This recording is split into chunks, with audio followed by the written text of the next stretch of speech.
pirmais pārbaudījums pirmklasniekam būs improvizācija. Un uzreiz lielajā skatuvē. Beigā jums ir jāpierod pie publikas. Un tad, kā mēs šodien, mēs varam to izdarīt.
Mūsu skolā parādījās nesen jauns priekšmets, ko vadu es, komponiste Marina Gribinčika.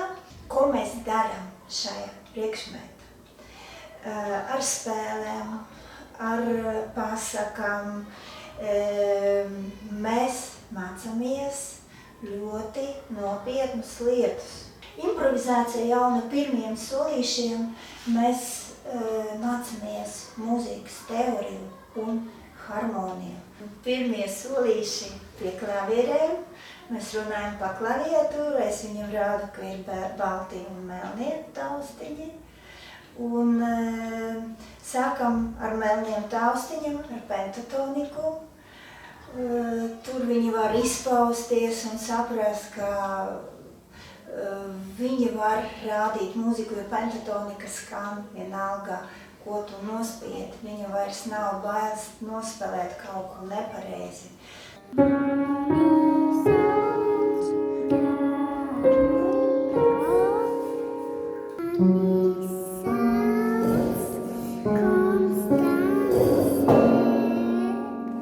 Pēc tam, kad mēs sākam jau mācīties notis, konkrētas notis, tad kā parasti māca, bērniem parāda, kur ir do, kur ir re, un viņam jāatceras, bet mums do ir mažora karalis, la ir minora karalis, un tad pēc tam parādās arī piekta pakāpe dominante, un mēs jau spēlējam mūziku, un viņam pakāpeniski rodas tas pamats, teorijas pamats, uz kuru viņi var pēc tam balstīties, un viņi vairs neredzēs tās notis, tikai kaut kādas melnas punktiņas. Viņam tas viss būs dzīvs. Aiziet, jautrais karalis.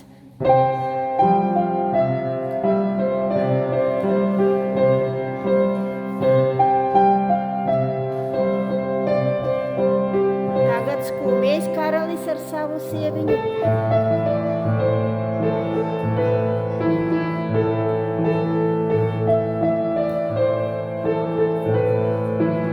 Atgriežas atkal jautrais.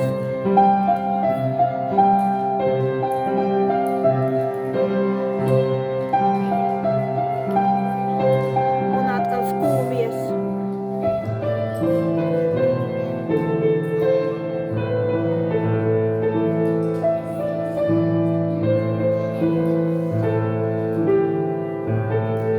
Jā, mums labi sanāk. Paldies, tu vari iedzīmēt.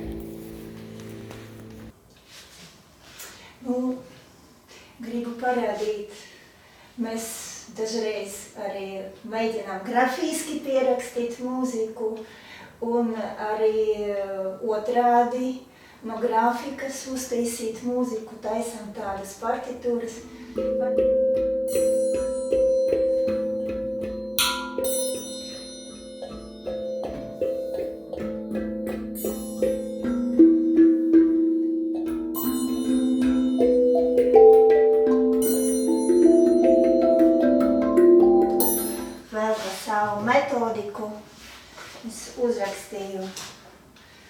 tādas 3 grāmatas, tur arī tas viss ir iekšā, un šo to mēs izmantojam arī stundas. Tas ir mūzikas virtuvē mazajiem profiņiem.